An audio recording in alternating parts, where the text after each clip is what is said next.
Bismillahirrahmanirrahim. Alhamdulillahirabbil alamin. Wassalatu wassalamu ala asyrofil anbiya'i wal mursalin sayyidina wa maulana Muhammadin wa ala alihi washabihi ajmain.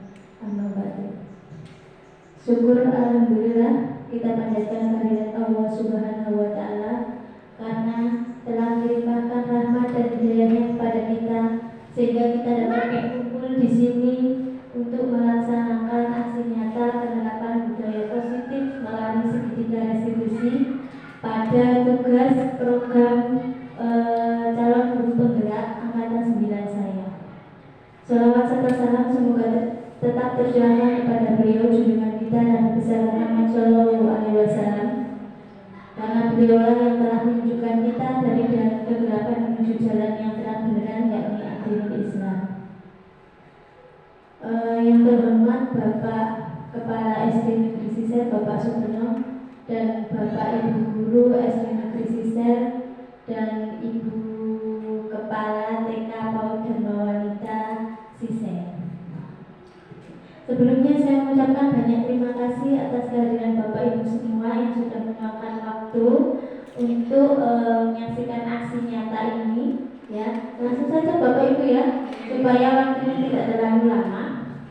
Di sini saya akan memaparkan aksi nyata. Ini adalah salah satu tugas saya dalam program guru penggerak, ya, dengan judul penerapan budaya positif melalui segitiga restitusi. Ini selamat datang Bapak Ibu guru hebat. Mari kita belajar dan berkolaborasi untuk mewujudkan budaya positif di sekolah kita. Saya yakin ya, kita sebagai guru sudah melakukan banyak sekali budaya positif yang ada di sekolah kita. Contohnya apa kira-kira budaya positif yang sudah kita lakukan?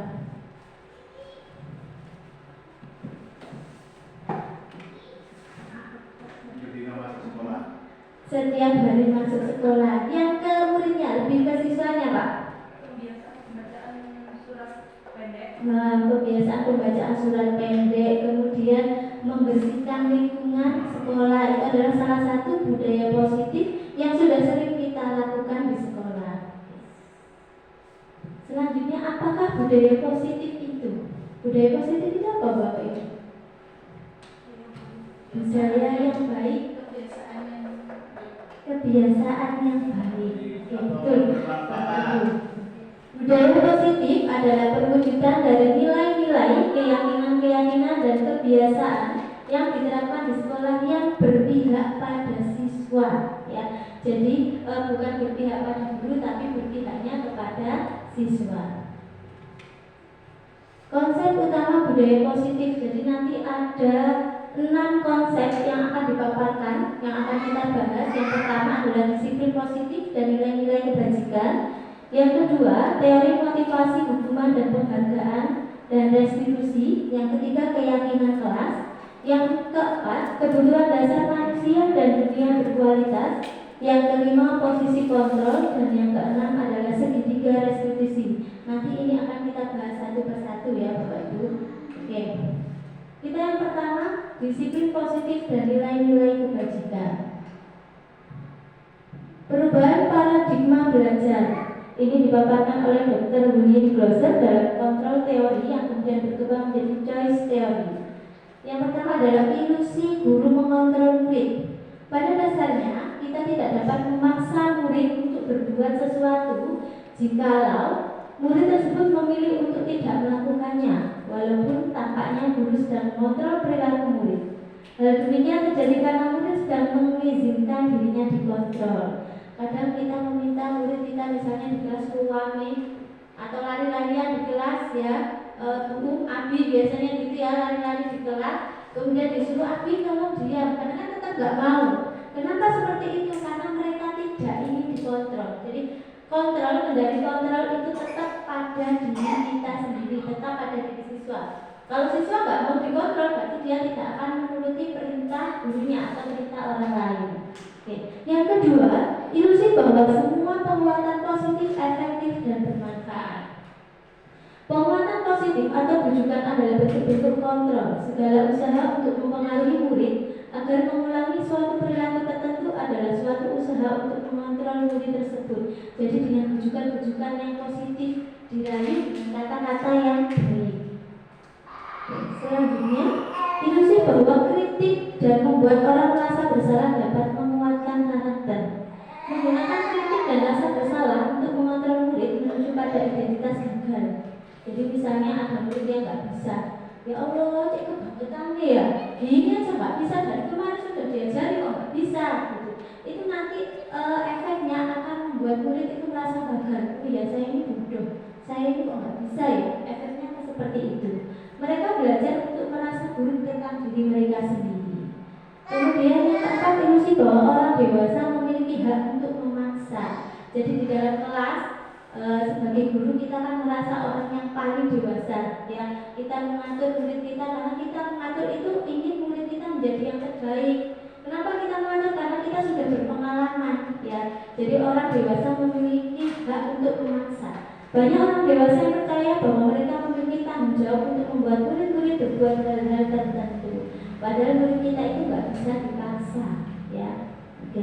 Selanjutnya, bagaimana seseorang bisa berubah dari paradigma stimulus respon kepada pendekatan teori kontrol? Ini Stephen R. Covey pada prinsipal Central Leadership tahun 1991 mengatakan bahwa bila kita ingin membuat kemajuan perlahan, sedikit-sedikit ubahlah sikap atau perilaku Anda. Namun, bila kita ingin memperbaiki cara-cara utama kita, maka kita perlu mengubah kerangka acuan kita. Ubahlah bagaimana Anda melihat dunia, bagaimana Anda berpikir tentang manusia. Ubahlah paradigma Anda, skema pemahaman dan penjelasan aspek-aspek tertentu tentang realitas. Ini perubahan paradigma stimulus respon ke teori kontrol. Kalau stimulus respon itu kebutuhan kita itu sama. Kalau teori kontrol kebutuhan kita itu berbeda setiap orang. Kemudian yang kedua, stimulus respon semua orang melihat hal yang sama. Kalau teori kontrol setiap orang memiliki gambaran yang berbeda. Yang ketiga, stimulus respon kita mencoba mengubah orang agar berpandangan sama dengan kita. Kalau teori kontrol kita berusaha memahami pandangan orang lain tentang dunia. Kemudian untuk yang keempat, perilaku buruk dilihat sebagai suatu kesalahan untuk stimulus respon dan teori kontrol semua perilaku memiliki tujuan. Yang kelima, orang lain bisa mengontrol saya, itu kalau stimulus respon. Kalau teori kontrol hanya Anda yang bisa mengontrol diri Anda sendiri, ya. Kemudian stimulus respon saya bisa mengontrol orang lain, teori kontrol Anda tidak bisa mengontrol orang lain. Stimulus respon selanjutnya pemaksaan Anda pada suatu rujukan gagal. Kalau teori kontrol kolaborasi dan konsensus menciptakan pilihan-pilihan baru.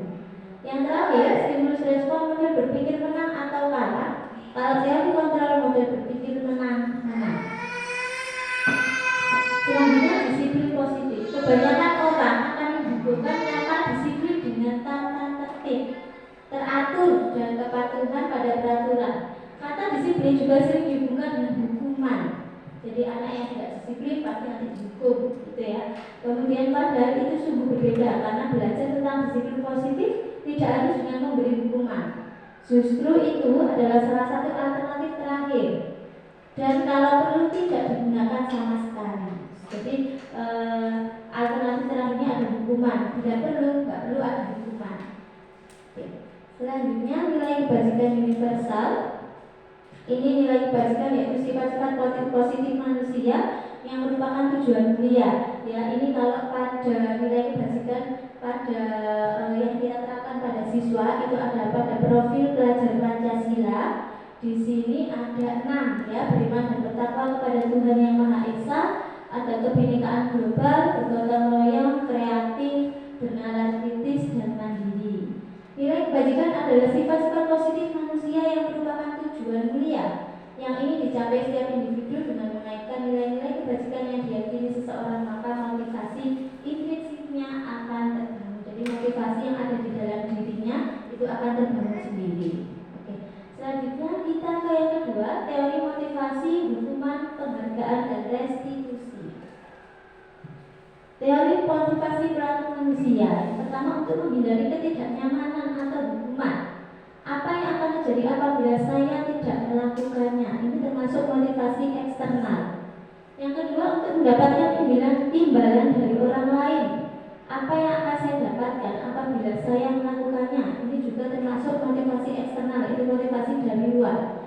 Kemudian yang ketiga, untuk menghargai diri sendiri. Saya akan menjadi orang yang seperti apa bila saya melakukannya. Jadi ini melakukan segala sesuatu dari dalam dirinya sendiri.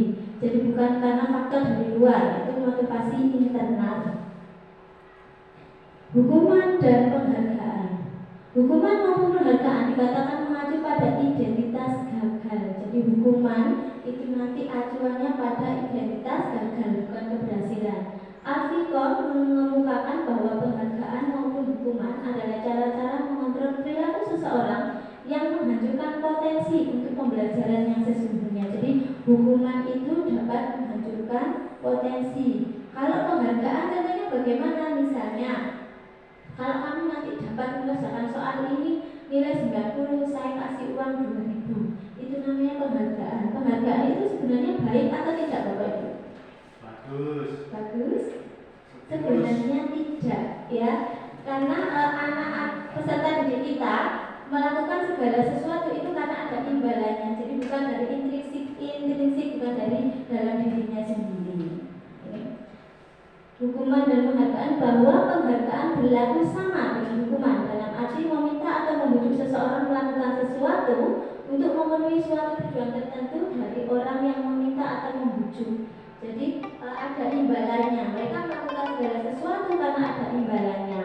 Nah, ini efeknya. Kalau hukuman, yang pertama muridnya akan menjadi takut, ya, takut dihukum, kemudian menyampingkan, tidak nyaman, kemudian murid menyembunyikan kesalahan. Kenapa mereka berbohong? Karena mereka takut untuk dihukum.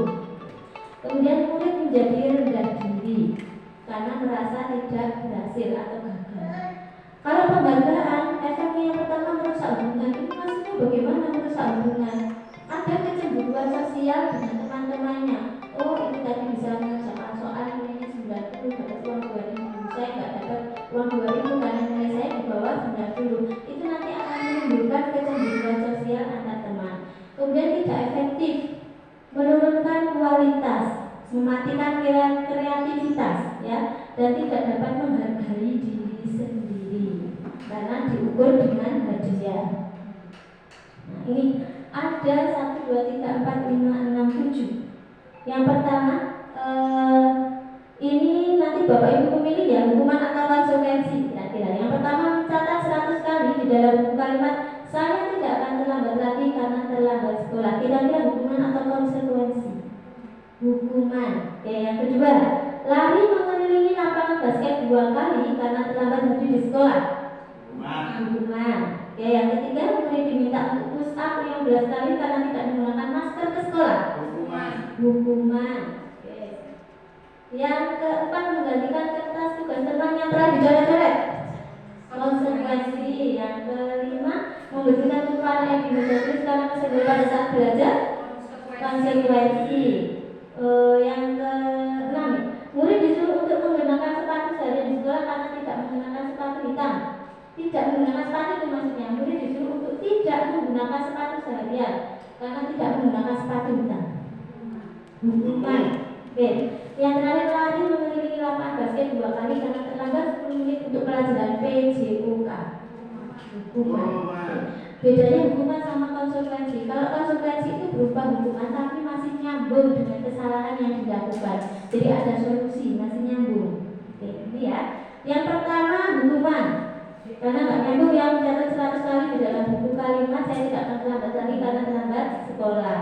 Kemudian yang kedua juga hukuman. Yang ketiga hukuman, betul ya, menggantikan kertas tugas teman yang dicoret-coret. Konsekuensi, membersihkan tumpahan air di meja. Konsekuensi, murid disuruh untuk menggunakan sepatu seharian di sekolah karena tidak menggunakan sepatu hitam adalah hukuman, ya. Kemudian yang terakhir, lari mengelilingi lapangan basket 2 kali karena terlambat 10 menit. Ini masuk ke konsekuensi karena lari dan pelajaran PJOK itu masih nyambung. Nah, sekarang perbedaan hukuman dan konsekuensi. Hukuman itu sesuatu yang menyakitkan dan harus terjadi. Kalau konsekuensi itu sesuatu harus terjadi, tidak mesti menyakitkan, ya.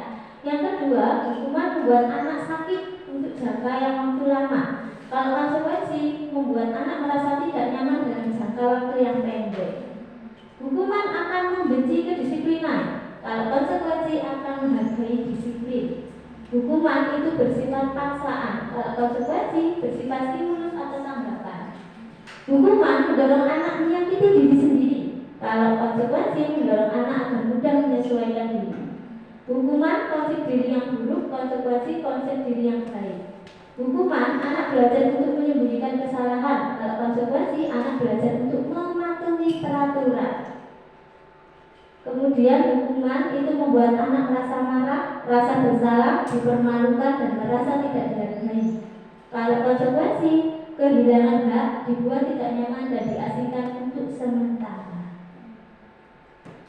Selanjutnya restitusi. Restitusi itu proses menciptakan kondisi bagi murid untuk memperbaiki kesalahan mereka sehingga mereka bisa kembali pada kelompok mereka dengan karakter yang lebih kuat. Jadi kesalahan mereka itu diperbaiki sendiri. Kemudian restitusi juga merupakan proses kolaboratif yang mengajarkan murid untuk mencari solusi untuk masalah mereka sendiri. Jadi mereka itu mencari solusi masalah mereka sendiri. Ketika mereka melakukan kesalahan, maka mereka mencari solusi sendiri dengan bantuan guru di sekolah dan membantu murid berpikir tentang orang seperti apa yang mereka ingin menjadi tujuan mulia dan bagaimana mereka harus memperlakukan orang lain. Ini perbedaan antara konsekuensi dan restitusi. Kalau konsekuensi sesuatu yang menyakitkan harus terjadi, sesuatu harus terjadi. Kalau restitusi itu ada pilihan. Kemudian tidak nyaman untuk murid anak jangka waktu panjang. Kalau konsekuensi untuk jangka waktu pendek. Kalau restitusi itu menguatkan murid untuk anak dalam jangka waktu panjang. Konsekuensi itu ada korban yang bisa diabaikan. Kalau restitusi korbannya itu mendapatkan ganti. Kemudian konsekuensi murid anak dibuat tidak nyaman. Kalau restitusi murid atau anak mendapatkan penguatan. Konsekuensi menguatkan hanya bertahan dalam jangka waktu pendek, restitusi masalahnya dipecahkan. Kemudian konsekuensi memerlukan monitoring dan supervisi terus-menerus dari guru. Restitusi murid belajar bertanggung jawab untuk perilakunya. Konsekuensi membantu penerapan mengikuti peraturan dalam masyarakat. Restitusi fokus pada pemecahan masalah dalam jangka waktu panjang. Konsekuensi apa peraturannya? Mampukah kamu melakukan terima kasih? Kemudian kalau restitusi, apa yang kamu yakini? Kemudian apa yang bisa kamu lakukan untuk memperbaiki kesalahan? Jadi mereka menyelesaikan masalahnya sendiri kalau ada restitusi. Selanjutnya keyakinan kelas. Pernah dengar keyakinan kelas Bapak Ibu? Keyakinan kelas itu hampir mirip dengan tata tertib atau peraturan yang ada di kelas. Tetapi kalau tata tertib atau peraturan itu kan yang membuat salah satu pihak, guru saja, ya. Kalau keyakinan kelas itu dibuat secara bersama-sama. Jadi dengan siswa kita membuatnya. Mengapa tidak peraturan saja? Mengapa harus keyakinan kelas? Ya, karena keyakinan lebih menggerakkan seseorang dibandingkan mengikuti rangkaian peraturan. Keyakinan dapat memotivasi seseorang dari dalam. Seseorang akan lebih tergerak dan bersemangat untuk menjalankan keyakinannya daripada hanya sekedar mengikuti serangkaian peraturan tertulis tanpa makna. Jadi dalam keyakinan kelas itu dibuat secara bersama-sama antara guru dengan siswa atau murid. Nah, kemudian ketika keyakinan itu sudah dibuat, maka nanti ada konsekuensinya. Misalnya datang terlambat di sekolah atau datang tidak tepat waktu, nanti konsekuensinya apa, kita diskusikan bersama dalam kelas. Jadi anak itu ngerti ketika mereka terlambat datang di sekolah, mereka ngerti konsekuensinya nanti saya akan ngapain kalau terlambat seperti itu. Ini perbedaan peraturan sama keyakinan kelas. Peraturan contohnya selalu kembalikan buku ke tempatnya. Kalau keyakinan kelas ini bersifat nanti tanggung jawab, ya. Kemudian peraturan dilarang mengganggu orang lain. Keyakinan kelas menghormati orang lain. Jadi kata atau kalimatnya lebih positif.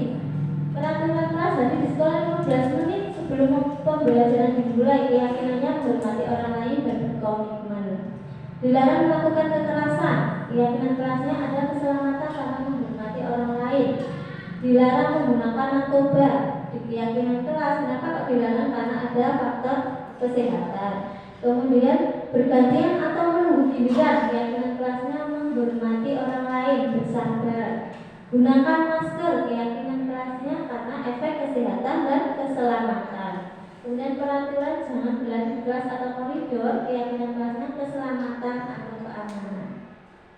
Nah, ini contoh keyakinan kelas ya. Yang pertama misalnya bekerja sama menjaga kebersihan kelas. Jadi kalimatnya harus positif. Menjaga dan meletakkan barang sesuai tempatnya. Mengerjakan tugas tepat waktu. Saling peduli, menghargai dan membantu sama lain. Tepat waktu dan aktif di kelas. Jadi keyakinan kelas itu membuat kalimat-kalimat positif dan itu kesepakatan antara guru dengan siswa atau peserta didik.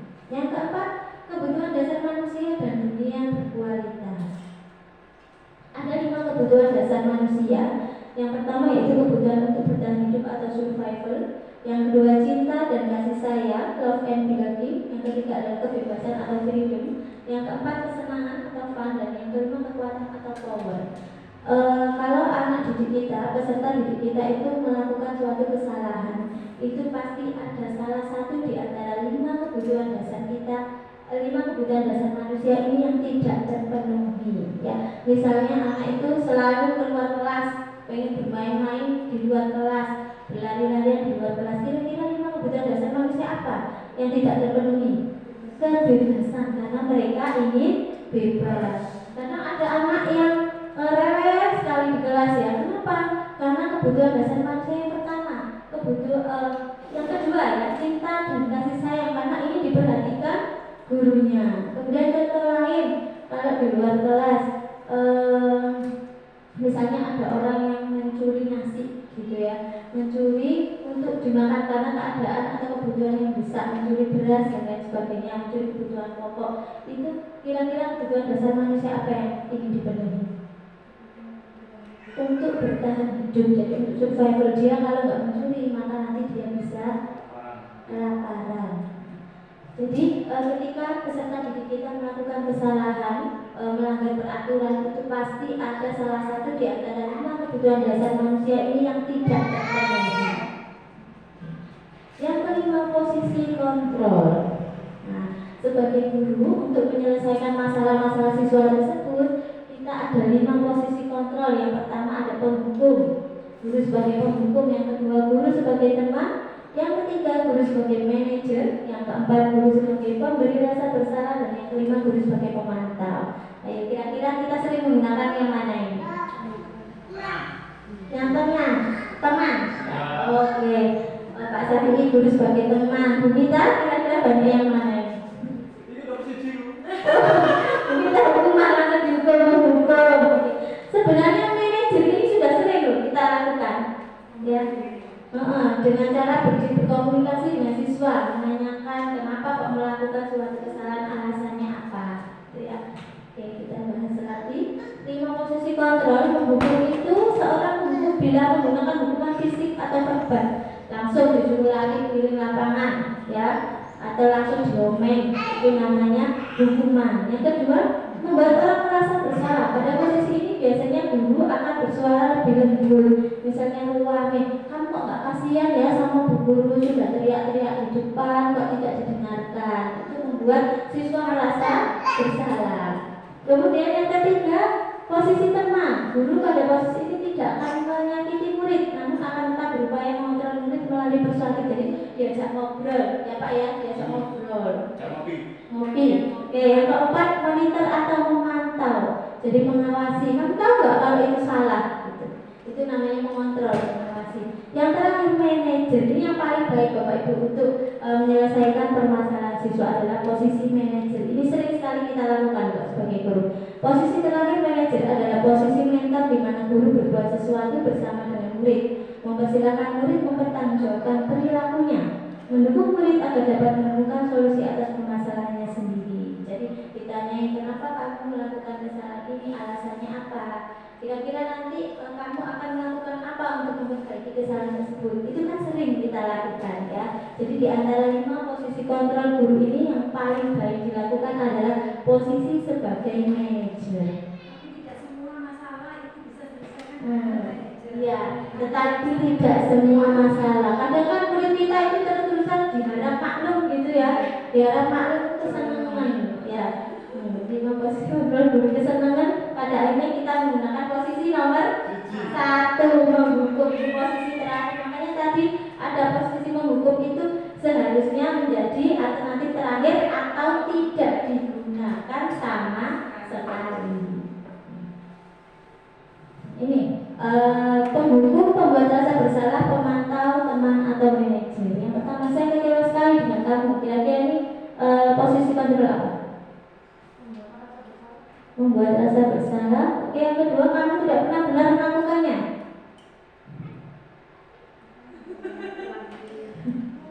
Apa? Itu yang di atas. Menghukum, membuat rasa bersalah, pemantau, teman atau manajer. Kamu tidak pernah benar melakukannya. Itu apa?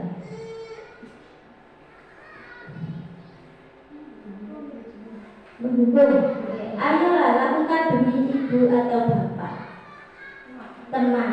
Apakah kamu mau mendapatkan stiker bintang hari ini? Misalnya muridnya malas, ya nggak mau mengerjakan soal, nggak mau belajar dengan baik. Apakah kamu mau mendapatkan stiker bintang hari ini? Kira apa? Manajer. Oke. Yang keempat, bagaimana kamu bisa menyelesaikan masalah ini? Manajer. Yang terakhir, kamu selalu yang paling terakhir. Kamu selalu terakhir, carry dewi. Apa?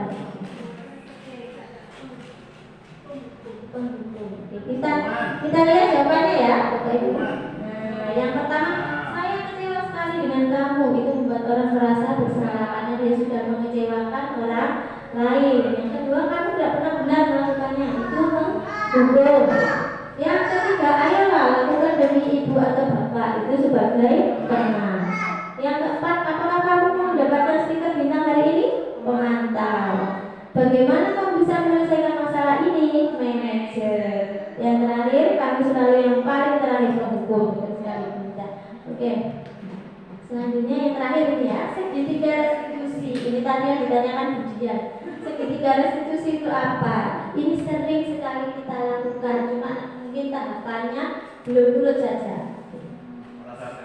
Ya, tanpa sadar kita sudah sering melakukan ini, tapi mungkin tahapan-tahapannya saja yang belum turut. Restitusi adalah proses menciptakan kondisi bagi murid untuk memperbaiki kesalahan mereka, sehingga mereka bisa kembali pada kelompok mereka dengan karakter yang lebih kuat.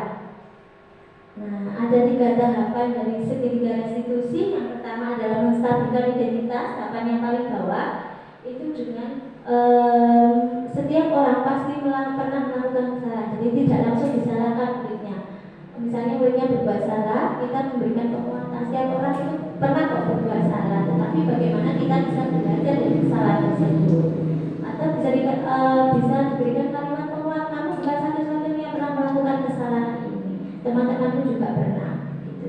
Kemudian untuk validasi tindakan yang salah, yang kedua, kamu tentu punya alasan mengapa melakukan itu, baru menanyakan alasan.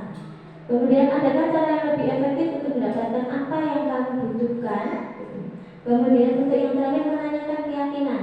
Di menanyakan keyakinan ini kita membimbing siswa kita yang melakukan kesalahan untuk menemukan solusi.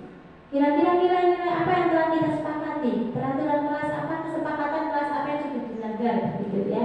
Atau kamu ingin menjadi orang yang seperti apa? Jadi solusinya ada di menanyakan keyakinan. Tetapi yang menentukan solusinya, yang menentukan solusinya adalah siswa. Kita bertanya, kira-kira untuk menebus kesalahan kamu tadi, kamu harus melakukan apa? Nah, ini berarti ini ada soal cerita. Ya. Ini nanti akan kita kerjakan ya, Bapak Ibu.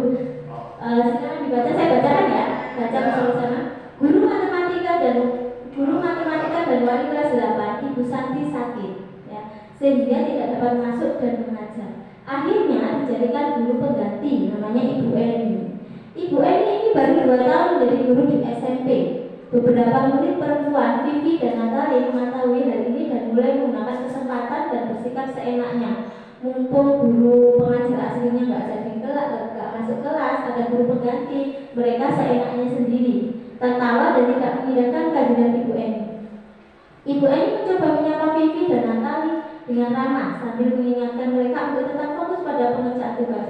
Ayolah, tugas yang dikerjakan. Nanti ibu ditegur bapak kepala sekolah kalau kalian tidak kerjakan tugas. Tolong bantu ibu ya. Ibu Vivi mengatakan seperti itu. Ibu Eli berkata seperti itu. Namun Vivi dan Natali malah jadi tertawa. Ah, ibu santai saja bu. Mereka tetap mengerjakan tugas, tetap tidak mengerjakan tugas dan malah ngobrol. Keesokan harinya, Ibu Santi memanggil Vivi dan Natali serta menanyakan tentang laporan Ibu Eni. Jadi Ibu Eni ini lapor kepada guru matematika yang digantikan Ibu Eni tadi. Ibu Santi menanyakan apakah mereka bersedia melakukan memperbaiki masalah yang ada. Vivi dan Natali sempat ragu-ragu dan membela diri, membela diri terhadap kesalahannya tadi.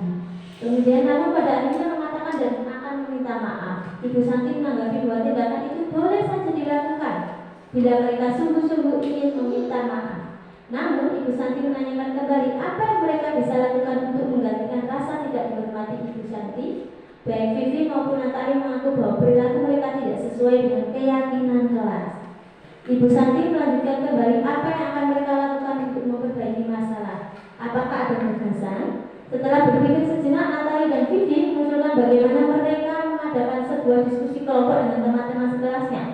Tema yang mereka pilih adalah penerapan keyakinan kelas, terutama tentang sikap saling menghormati dan bagaimana penerapannya di kehidupan sehari-hari di sekolah. Usulan kedua adalah mengirim email kepada Ibu Eni tentang gagasan mereka tersebut.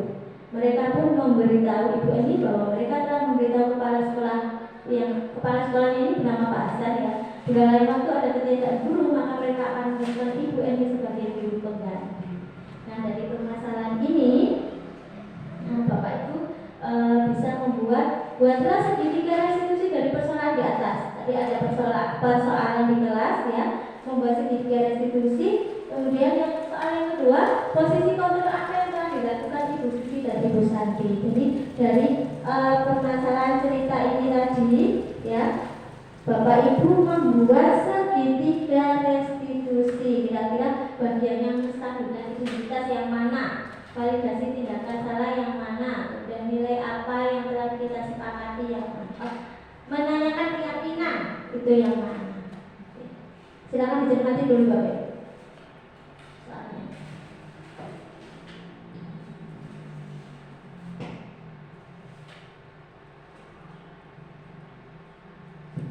Jadi dari soal cerita ini pasti mengandung 3 komponen dari segitiga restitusi tadi.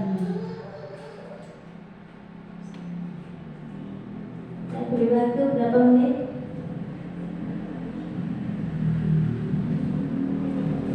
Saya capek sudah.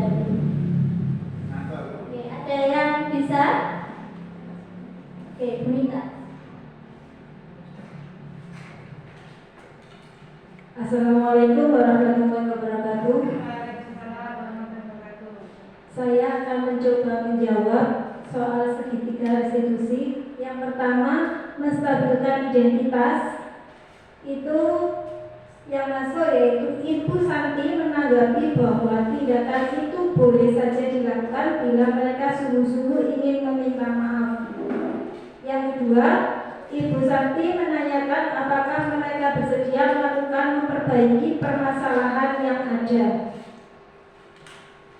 Validasi tindakan salah di sini yang pertama, namun Ibu Santi menanyakan kembali apa yang mereka bisa lakukan untuk menggantikan rasa tidak dihormati Ibu Santi. Yang kedua, baik Vivi maupun Natali mengakui bahwa perilaku mereka tidak sesuai dengan keyakinan kelas. Menanyakan keyakinan di sini menurut saya, Ibu Santi melanjutkan kembali apa yang akan mereka lakukan untuk memperbaiki masalah. Apakah ada gagasan? Demikian, terima kasih. Bu Nita tadi sudah berusaha menyelesaikan permasalahan ini dengan menggunakan segitiga restitusi. Jadi Vivi dan Natali ini dituntun Bu Santi untuk menyelesaikan masalah dengan menggunakan segitiga restitusi. Ya. Yang kedua nanti kita bahas setelah ini ya. Posisi kontrol apa yang telah dilakukan Bu Vivi dan Bu Santi. Tadi ada berapa posisi kontrol? Yang dijelaskan ada 5 ya. Ada hubungan, kemudian teman, pemantau, manajer, satunya membuat rasa bersalah. Nah, kira-kira Bu Vivi dan Bu Santi ini berada pada posisi kontrol apa? Menggunakan posisi kontrol apa? Merasa bersalah ya. Kemudian teman, manajer. Kalau Bu Vivi menggunakan apa? Iya. Oh, Bu ini, Bu Eni ya. Nah, ini Bu Eni.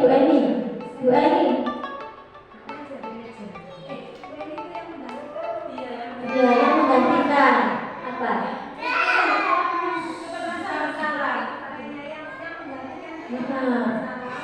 Ini, ayolah tugasnya dikerjakan. Nanti ibu ditegur bapak kepala sekolah kalau kalian tidak mengerjakan tugas. Ya, teman dan merasa bersalah. Oke. Kemudian kalau Bu Santi,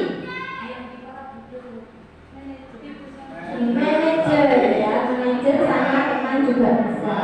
Oke, betul. Kemudian terus ketika restitusinya kita bahas bersama ya. Ada 3 tahapan sudah dilakukan semua. Yang pertama menstabilkan identitas, betul sekali Bu Nita tadi ya. Dengan menanggapi bahwa tindakan itu boleh saja dilakukan. Jadi kita tidak langsung menyalahkan siswa, tetapi demi gitu ya. Melakukan kesalahan itu sesuatu hal yang wajar, tapi kita harus bisa belajar dari kesalahan tersebut atau memperbaiki kesalahan. Kemudian validasi tindakan.